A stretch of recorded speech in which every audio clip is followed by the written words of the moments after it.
I am a blood demon. In the forest, I found a beautiful head and placed it upon my own neck. Using that head, I smoothly infiltrated Marquis Pingyuan's manor, becoming a concubine. The main wife was of noble birth and had even given birth to the legitimate heir, but none of that mattered. The head I wore was that of the Marquis's white Moonlight. The Marquis adored me to distraction. The young master also despised his birth mother and instead was fond of me.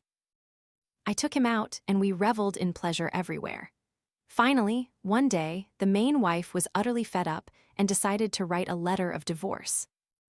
The happiest person, of course, was me.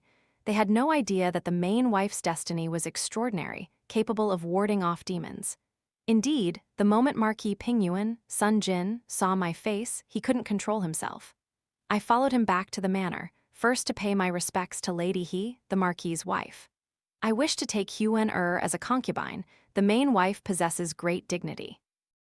Faced with such an overbearing man, she was only briefly startled before immediately regaining her composure. She even said to me, "You've been wronged, sister," then ordered servants to prepare my quarters, assign maids, and arrange everything perfectly. But Sun Jin was not grateful. Instead, he sneered, "Consider yourself sensible." Lady He's eyes lowered slightly, saying nothing. Oh, so their marital relationship was strained. This Marquis's manor was imbued with righteous energy, especially Shu Courtyard where Lady He resided, which was the most auspicious spot. This was not only due to her noble fate, but also because the heroic spirits of those who sacrificed for the nation were subtly protecting this manor. This would make ordinary demons and ghosts uneasy, even fearful, but for a being like me, who had lived for countless years, it had little effect. I stayed in Marquis Pingyuan's manor. Everyone called me Huan Yang. Sun Jin doted on me the most. After court, he would even casually pluck a seasonal blossom for me or bring back the freshest pastries. Lady He, despite being the main wife, was exceedingly generous, not only bending the rules for me countless times, but also frequently bestowing gifts upon me. Silks and brocades, gold, silver, and jewels, everything sent to me was superior to what the other concubines received, as if they were competing to see who treated me better. My life was actually quite comfortable, but my maid, Xiao Kui, reminded me daily to be cautious of Lady He. She held a deep prejudice against her, claiming she only feigned virtue but harbored a wicked heart. Xiao Kui said, "Bestowing gifts is an insult. It implies you are merely a lowly concubine, a servant." I gestured to the entire room filled with gold and jewels. If this is an insult, then I wish to be insulted more. Xiao Kui angrily called me unambitious. She was a maid left by Sun Jin's deceased wife, Lady Ruan. Sun Jin's late wife was said to have met him when the Marquis's manor faced adversity. Though of humble origin, not formally married, and not even listed in the family tree, in Sun Jin's heart, she was his true wife. Xiao Kui thought the same. Xiao Kui also believed that Lady He, being a second wife, should perform obeisance to the deceased Lady Ruan as a concubine would. She began to excitedly encourage me to confront the main wife. I merely laughed. The Empress's sister, the daughter of Marquis Yongli, officially bestowed the title of County Princess, and you dare even conceive of such a thing? Xiao Kui's eyes widened. So what? A woman follows her husband upon marriage. She's a second wife, just a secondary figure. Do women in this world transform completely after marriage? Why is it so difficult? Xiao Kui continued to urge me, "Don't be afraid, just fight her. The Marquis and I will both stand by you." I was silent for a moment, then very sincerely asked her, "Let me ask you something. If I fight her, what right do you have to speak here?" From that day on, Xiao Kui held a grudge against me. Lady He had likely accumulated too much bad karma in her previous life. Her husband was a fool, and her son was a little devil who constantly caused trouble. The young master Jing, only 7 years old, was named Sun Jing. The first time I met Sun Jing was when he was leading a group of people to beat the tutor in the garden. He not only personally rushed forward to punch and kick violently, but also spat in the tutor's face. The tutor struggled for a long time before he could get up, running and shouting, "This is utterly lawless and unruly. I must go find Madam to demand justice." I wanted to stay and watch the commotion for a while longer, mainly because that child also carried the bloodline of Marquis Yongli, with a faint layer of righteous energy above his head. Each time he threw a punch or kick at the tutor, that layer of righteous energy flickered, bright and dim. It was truly fascinating. I had lived so long, this was the first time I saw ancestors abandoning their descendants like this. But Zio Kui was extremely afraid of him, constantly urging me to leave quickly. Zio Kui pulled me back to my courtyard. Her face was pale. The young master is getting more and more unruly. As soon as she finished speaking, the door was suddenly kicked open. Zio Kui jumped, and upon seeing who it was, she immediately fell to her knees. The young master was indeed Sun Jing, who had chased directly here. He inherited his mother's beauty, a truly handsome child, yet despite his youth, a clear murderous intent already flickered between his brows. As soon as he entered the door, he kicked Zio Kui hard. This vile servant dares to speak ill behind my back. Drag her out and give her 10 hard slaps. Zio Kui turned to look at me, but what did that have to do with me? Seeing that I had no intention of intervening, her face instantly drained of color, and she let them drag her out. Then Sun Jing looked at me. You were hiding behind the pear tree, secretly watching just now, weren't you? I nodded. Yes, I saw you beating the tutor. As soon as I finished speaking, a servant outside rushed in, reporting in a panic, Madam is here. I joyfully anticipated the show. The tutor went to tattletale, didn't he? Sun Jing sneered. Later, don't say a word, just watch me handle it. I was genuinely interested. Having caused such a big commotion, could he get away with it? The truth proved he could. Lady He angrily stormed into the room. Behind her was the tutor, bruised and looking extremely wronged. I stood up and bowed. Madam. Lady He saw me, her eyes somewhat evasive, then she turned to look at Sun Jing beside me. Jinger, come here. Sun Jing glanced at me. Reporting to mother, your son is talking to concubine Huan Yang. Lady He frowned, about to say something else, when Sun Jing spoke up. Mother, as soon as I met concubine Huan Yang, I felt like I met a kindred spirit, always sensing she is kind and gentle, almost like my birth mother. Mother, why is that? I've clearly never met concubine Huan Yang before. Lady He's face instantly went visibly pale. Sun Jing gave a triumphant smile, but Lady He didn't let him off. She ordered him to be tied up. Take him away? Sun Jing didn't resist at all, obediently following the servants. Only before leaving, he gave me a meaningful glance as if saying, just wait and see how formidable I am. He was indeed very formidable. The next morning, Sun Jin sent someone to call me. The couple, Sun Jin and Lady He, sat together, one looking utterly dejected, the other with a tense face. Sun Jing was kneeling below. I stepped forward and bowed. Marquis, madam. Sun Jing, with teary eyes, said, Father, concubine is here, just ask her. I thought to myself, ask me what? About him beating the tutor? Does he need me to testify? But what Sun Jin asked was, did Jinger come to your place yesterday and say something about feeling acquainted upon first meeting, like you are his birth mother? Oh, that? I nodded and smiled. Yes, he did say that, and the young master also praised me for being gentle and kind. Sun Jing immediately cried out. Mother heard it and was unhappy, so she ordered me to be tied up and flogged severely. Lady He's face was very unpleasant. I beat you because of this? Sun Jing knelt before his father. Father, I know I was wrong, but I only spoke carelessly because I found concubine to be kind. I didn't expect mother to hear it. Sun Jin heard this, his face growing even darker. Why are you so petty and jealous? Lady He's chest heaved with anger. She tried to stay calm. Marquis, your concubine is angry because he dared to beat the tutor. This is already the 3rd tutor he has scared away. Sun Jin said coldly, Don't make excuses. Lady He said, if the Marquis doesn't believe me, you can call the tutor to ask. At this moment, Sun Jing interjected, making mother unhappy is my fault. Please, father, don't blame mother. Lady He was astonished. You are so young, yet your schemes are used in the wrong place. Sun Jin was impatient. He's only 7, how can he be scheming? On the contrary, you are narrow-minded. What right do you have to teach my son? Lady He frowned. I am Jinger's birth mother.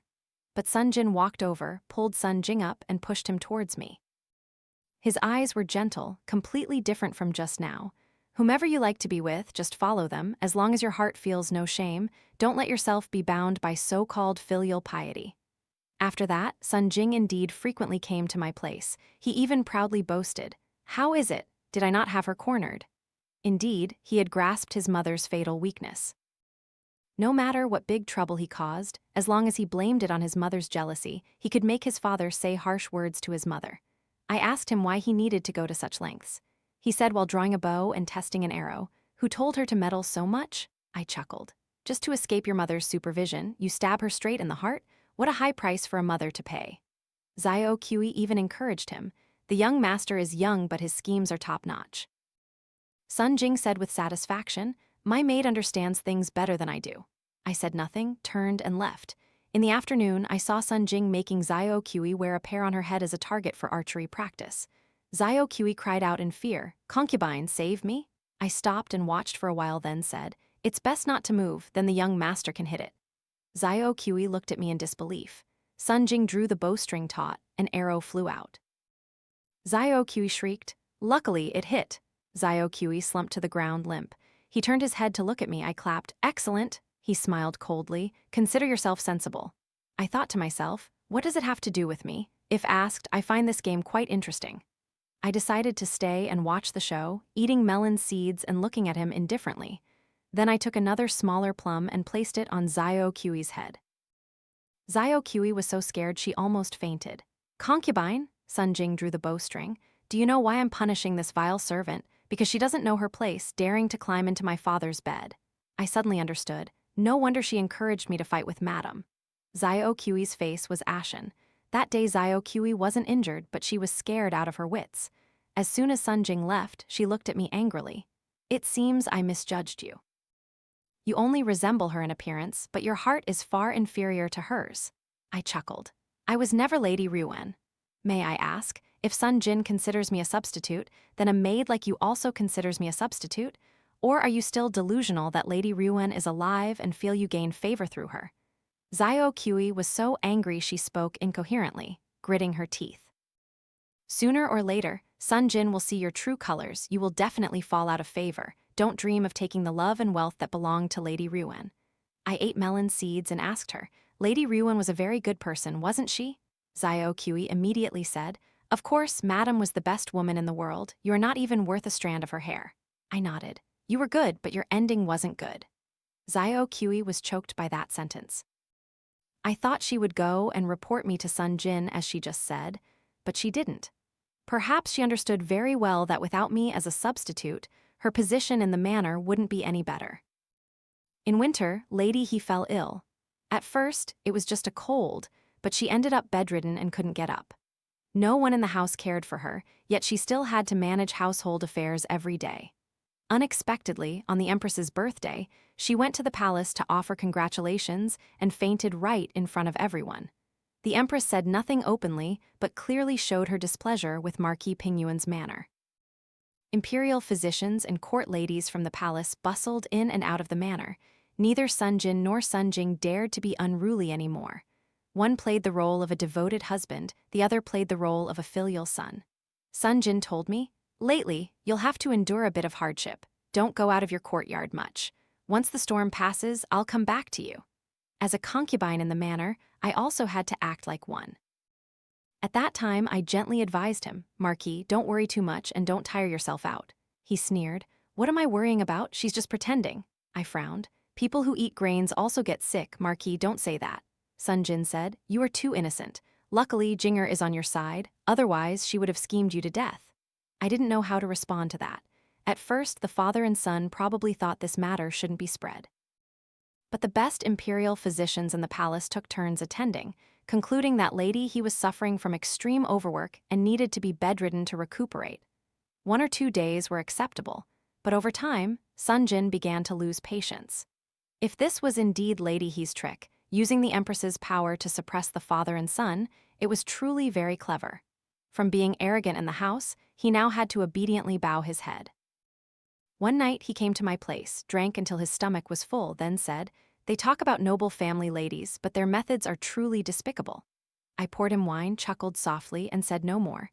Not long after he sat down, old Madame Zhang, Lady He's maid, arrived. She knelt before Sun Jin. "Marquis, Madam is not well, please come see her." Sun Jin irritably said, "If she's not well, find an imperial physician. I don't know how to cure illnesses." Old Madame Zhang cast a cold glance at me. I gave an awkward smile. This has nothing to do with me. But old Madame Zhang didn't dare to blame me. She only pleaded with Sun Jin. "Marquis, even if Madam has 100 faults, you have been husband and wife for so many years." Sun Jin said coldly, "Husband and wife for so many years, I've also attended to her for so many days now. What more does she want?" Though he said that, the Empress's people were still there, so he still had to go. Today, coincidentally, it was snowing heavily. Mortal bodies are frail. If one is sick, it's hard to survive the winter. I held a lantern and walked to the door, looking up towards Lady He's courtyard. On top of Shu courtyard, the righteous energy had faded significantly, flickering as if about to extinguish. Lady He was indeed dying. I didn't know if she would survive the night. It must be known that Sun Jin's fate was very bad. A 10 evils great defeat type. Estranged from father, mother, wife, and child, only one good thing, a noble general's destiny. So when he faced disaster, Lady Ruan devotedly cared for him, and when he regained his power, Lady He, a noble lady of high birth, entered. Now the entire Marquis' manor relied on Lady He's fortune, if she couldn't make it. As I was pondering, Sun Jing suddenly arrived, muttering curses as he walked, his presence audible from afar. I lowered my head and looked at him, unable to hide my predatory gaze, scaring him back a step. "Ah, concubine." I recovered and smiled. "Young master, why are you here, not with madam?" He suspected if he had missing. He pushed me aside, then entered the room. "So annoyed, came to sit with you for a while." I pondered for a moment and followed him in. I asked Sun Jing about Lady He's condition. Sun Jing said the imperial physician was inside. He and his father were both called but couldn't do anything, only stood outside the curtain. Then Lady He woke up and told him to go rest first. She had already let me go, but as soon as I reached the door, father called me back, saying I couldn't sleep. Lord Fengyi's people from the palace were here. They could call me at any time. Speaking of this, he became even more annoyed. "I think she's deliberately trying to torment us." I offered him a piece of cake. "Why do you think that? Madam is sick." Moreover, I also heard that his mother's body was damaged when she gave birth to him. It had been 7 years already. Your mother gave birth to you for 3 days and 3 nights. It can be said she returned from the dead, and for all these years, she's been ill from overwork. Sun Jing sneered, interrupting me. "Concubine, my father said you are innocent, and indeed you are." I wondered, why say that? Sun Jing said.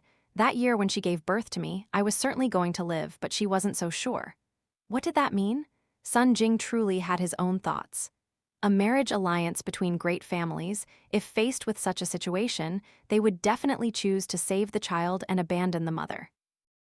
However, she has a sister who is the Empress, who sent Lady Fengyi to guard the door and let her suffer for 3 days and 3 nights, almost causing me to die prematurely in the womb. This child, with greasy mouth from eating fried cakes, uttered words that sent shivers down one's spine. Father told me that when I marry in the future, I must choose a virtuous woman and not get involved with these fierce families. To leave behind a woman with a damaged body, unable to bear children, yet occupying the position of main wife in the manor. If they truly want to benefit from an alliance, it's better to have a child with the blood of both families. That would be more valuable. I chuckled. "Do you really think so?" Sun Jing said. "How can this be false?" I asked again. "If that's the case, don't you hope she doesn't recover? After all, she's your birth mother, but for the benefit of the entire Sun family, she is indeed somewhat of a hindrance. But you foolish child, your entire Sun family is enjoying her blessings. Even your current survival is thanks to her." I laughed. "So there really is such a thing as reap what you sow, not worth living." Lady He ultimately had a good fate. The next morning, Sun Jin, who had stayed up all night, came to inform me, "She's woken up." I sighed. "This is also the Marquis' good fortune." Sun Jin scolded. "More trouble." I smiled and said, "Marquis has worked hard all night, please rest assured." Sun Jin sighed. "Luckily, you are gentle and understanding." With that, he lay down to sleep. Not long after, someone came from outside the courtyard saying Lady He had called me over. How strange, normally Madam avoided me. I went out to look and immediately understood. Everyone was from the palace. Sun Jin's absurdity had finally caught the Empress's attention. Knowing that the men in Marquis Yongli's manor had died on the battlefield, only these 2 sisters were left to rely on each other. It was natural for the elder sister to protect the younger. What surprised me was that they didn't let me see Lady He, but instead met a Taoist priestess. She was young, but her eyes were as sharp as knives, her gaze as piercing as lightning, stopping on me. I also observed her, my eyes full of admiration, a person of good potential. The court lady asked me, "Are you Huan Yang?" I slightly bowed.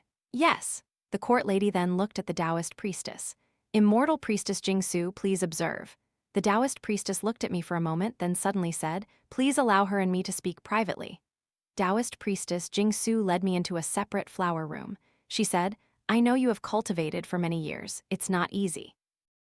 If you want to leave, I can give you a way to survive." I chuckled. Since she had spoken clearly, I no longer pretended. What an ambitious child. She extended her hand, holding a heavenly thunder talisman in her palm. With the power of lightning, she swung it down.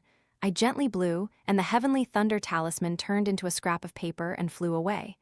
Taoist priestess Jingsu looked at me in astonishment, retreating 3 steps. You have such cultivation. Why don't you cultivate to reach enlightenment sooner? Instead, you want to cause trouble in the human world. I sat down, poured myself a cup of tea, took a sip, and gestured for her to sit. Let me teach you something. If you can't recognize how profound a demon is, don't try to probe. They are absolutely not someone you can touch. Jingsu didn't sit, her eyes full of suspicion looking at me. I chuckled and shook my head. Don't worry, Pingyuan Temple rarely has a genius like you. I don't want you to die by my hands. She finally sat down, but her expression was still not at ease. I asked her, the Empress invited you not just to find a way to exorcise her sister, did she? Have you found the reason? Jingsu frowned. I said, you didn't look for the elder. Just because you found me a demon in the manor, you immediately assumed I was the cause of the disaster. Jingsu was somewhat flustered but tried to argue. You are a demon. I smiled faintly. You are prejudiced. Humans can cause much more harm than demons. She still had her reasons. The entire Pingyuan manor can only smell blood on you. You are a man-eater. I smiled faintly. I am a man-eater, but I only eat the wicked. Lady He is the daughter of a hero, upright in character, and her fate is extremely precious. She is certainly not part of my diet. If I ate her, I would definitely get a stomachache. Jingsu didn't believe it. A demon is still a demon, you shouldn't be here. I replied that this was not for her to decide, not even for me to decide. Just then, Sun Jin, having heard the news, rushed over. Seeing us from afar, he immediately flared up. Huaner? He said frantically. Huaner, are you all right? I shook my head. Marquis, rest assured. I enthusiastically introduced. Marquis, this is immortal priestess Jingsu of Pingyuan Temple outside the city, sent by the Empress. Jingsu said coldly, Marquis, she is a demon. If you want peace in your home, it's best to let me send her away. Sun Jin took a deep breath. Thank you, immortal priestess, for your concern. With that, he pulled my hand and left. Jingsu chased after. Marquis Pingyuan, don't be so deluded. Sun Jin was not deluded. If he was deluded, I might still respect him. Although the young Taoist priestess was full of righteous energy, she couldn't convince him, but the court lady understood people better. She had told Sun Jin that if he kept me, a demon, in the house, it would affect his career. If he didn't believe it, he just needed to try once to know. Finally, he agreed, and they were also very lucky that night to encounter a heavenly dog devouring the moon. I am a demon who cultivates by the moon, so at that time I felt very uncomfortable, tired, and didn't want to get out of bed. I just said I had a cold. In the middle of the night, Zio Kui brought a bowl of medicine and told me to drink it. I felt dizzy, wanted to vomit, and said, What medicine are you drinking in the middle of the night? I'm not drinking it. Zio Kui said in a low voice, Concubine, the Marquis personally went to get this medicine for you, just drink it. I refused several times but couldn't. Finally, I had to struggle to get up. When I turned back, Zio Kui stood by the bed like a ghost, staring at me. In her hand, she held a bowl of medicine, the liquid faintly gleaming golden. Before the old ancestor of Pingyuan Temple passed away, he left 3 divine talismans that could eradicate great demons. It seems Taoist priestess Jingsu had put in effort this time. Zio Kui extended the bowl of medicine. Concubine, drink it quickly. Seeing her attitude, if I didn't drink, it would definitely be poured over my head. I had no choice but to take the bowl and drink it all. My expression changed. Zio Kui immediately looked both worried and excited. Concubine, what's wrong? I endured for a long time before saying, so bitter. I told her to pour me clean water to rinse my mouth, then lay down, frowning and saying, the medicine has been drunk, don't make trouble anymore. She quickly agreed, helped me lie down, and seeing my back turned, she secretly used a mirror to shine on me. This method was correct. Heavenly dog devouring the moon, talisman to suppress the body. No matter how high a demon's cultivation, they might appear unaffected, but in a mirror which connects yin and yang, they might not be able to maintain human form. Unless the demon's body is *human. Zio Kui's mirror reflected the face of the former mistress, Ruan Huan. Someone standing behind the door breathed a sigh of relief. I had escaped from my body, but Lady He encountered misfortune. As a woman, when married, one must follow her husband.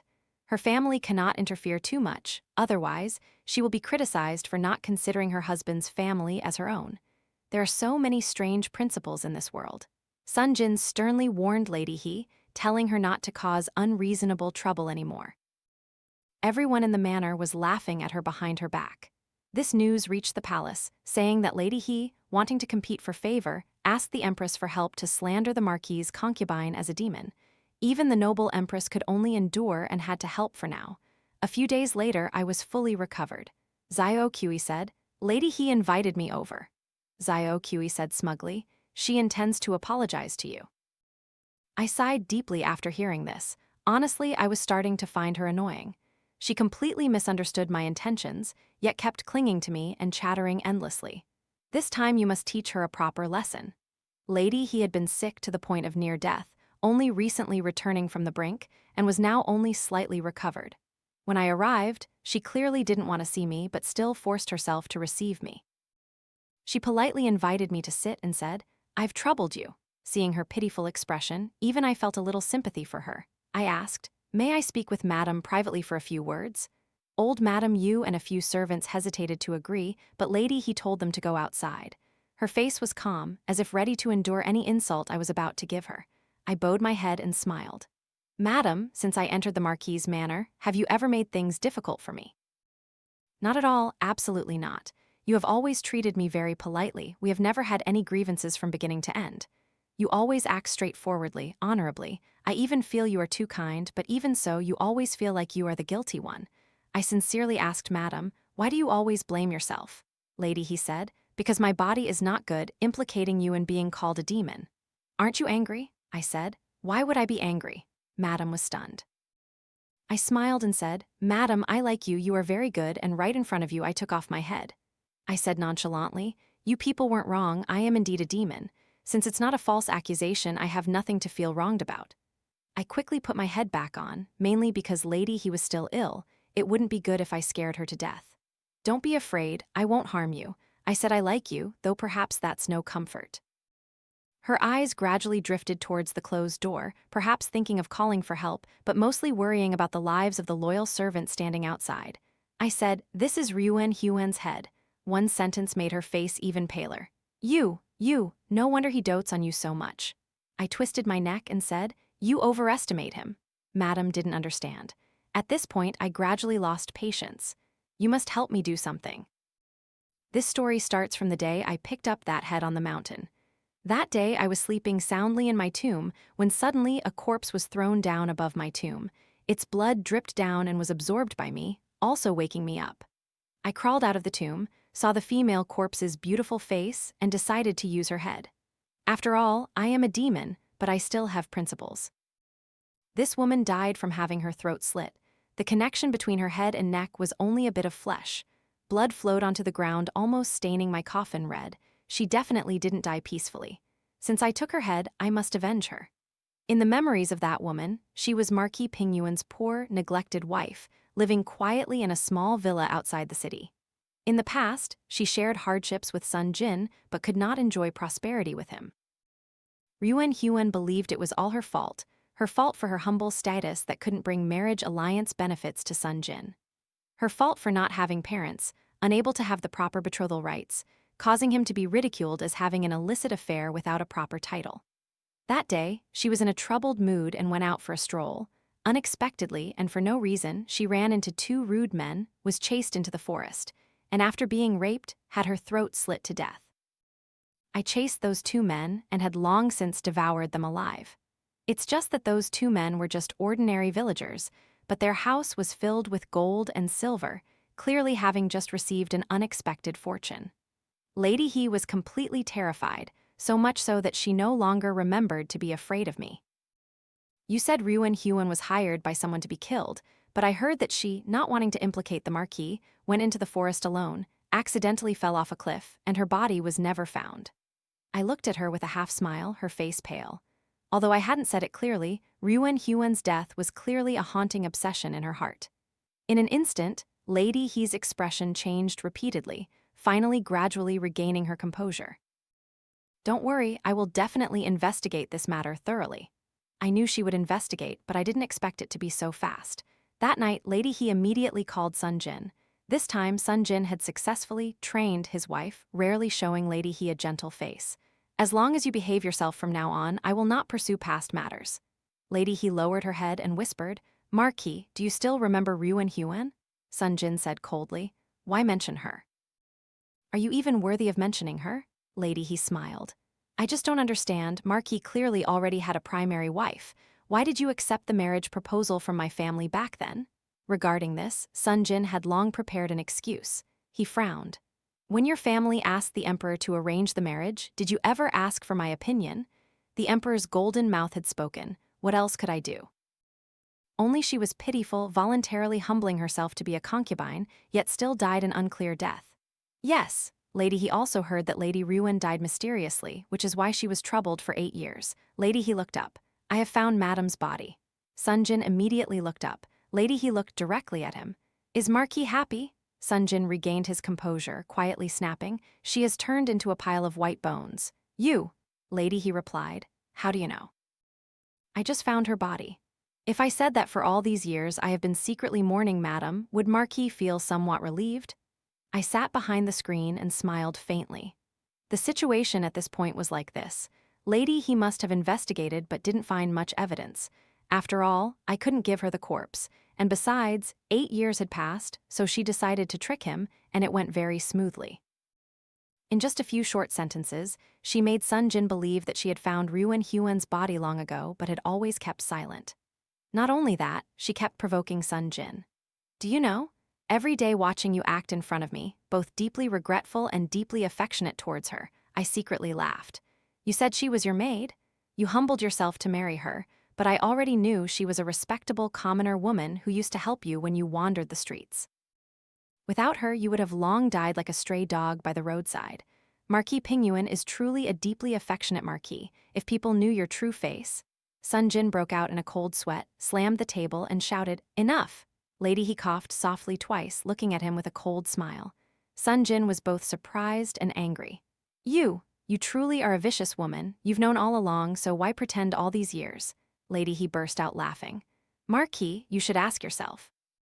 I have been your respectful wife for so many years, who told you not to know when to stop, always wanting more. In the flickering candlelight, Sun Jin's face flickered between light and shadow. He dared not scold Lady He anymore, only kept calculating how much chance he still had. Lady He looked at him for a long time, then suddenly asked, Marquis, did you ever love her? Sun Jin turned his face away. Why are you asking about that? Did I ever love her? Sun Jin looked at her. So what if I did? Now you are my main wife. We are well matched, a union made in heaven. Sun Jin gave Lady He a long speech of reassurance. He said, Actually, I loved you at first sight, but I felt I wasn't worthy, afraid you wouldn't care for me, so I fabricated such a story to make you jealous. He even said, I killed her, isn't that enough to prove my heart? Lady He looked at him coldly. How does that prove it? Sun Jin, what? Lady He replied, It proves that you indeed killed her. Sun Jin still retained some cunning, not telling everything, but he confessed, Actually, at first I didn't intend to kill her. I only intended to tell those 2 men to tie her up and marry her off to another family. He said he thought that if Ruan Huan became someone else's wife, she would naturally settle down, but he didn't expect her to be so stubborn, preferring death over submission, which is why she was killed. Lady He asked, Who were the perpetrators? 2 farmers from Wangu Ridge. Lady He fell silent for a long time. Sun Jin actively said, Madam, those 2 farmers were killed by wild beasts, now there's no evidence. Lady He looked up blankly towards the screen. Is that true? Sun Jin held her hand and said, Of course it's true. Madam, actually, it's good that we can talk everything out clearly today. We, husband and wife, should be honest with each other. Lady He looked at him with a half-smile. Sun Jin whispered, You and I have been husband and wife for many years. Even if you don't think about the Marquis' manor, you should think for Jinger. Sun Jin stayed until midnight before leaving. I came out from behind the screen and said, You're not going to say you believed his deceitful words, are you? Lady He was still dazed. Hearing me speak, she suddenly looked up at me. Can I ask you something? I replied, Go ahead. Lady He asked me if Ruan Huan ever hated Sun Jin and her. I frowned. Not at first. Ruan Huan always blamed herself, believing it was all her fault, and she certainly couldn't hate Lady He. After all, Sun Jin once said, She is of noble birth, you shouldn't contend with her. Lady He chuckled at this, but as she laughed, her eyes welled up. Do you know what Sun Jin once told me? He told Lady He not to contend with someone who was already dead. Sun Jin was truly a master at manipulating his wives. When Lady Ruan was truly devoted to him, he used her humble background to make her feel inferior, then turned around and married me. Because I was of noble birth, he then used the fact that I never shared hardships with him to make me feel heartless. Ruan Huan blamed herself, but didn't Lady He also blame herself? When a man says, "Don't contend with her," he is actually telling you, you can't win. A wife with whom he tied his hair, who shared hardships, gentle, benevolent, yet met an untimely tragic end. If she couldn't compare, she could only try her best to be a worthy mistress of the Marquis's manor. The result only proved one thing: only when women fight among themselves, men are the biggest beneficiaries. As she said this, Lady He almost wanted to pull out her hair. Don't I know that he has tormented me to the point of going crazy?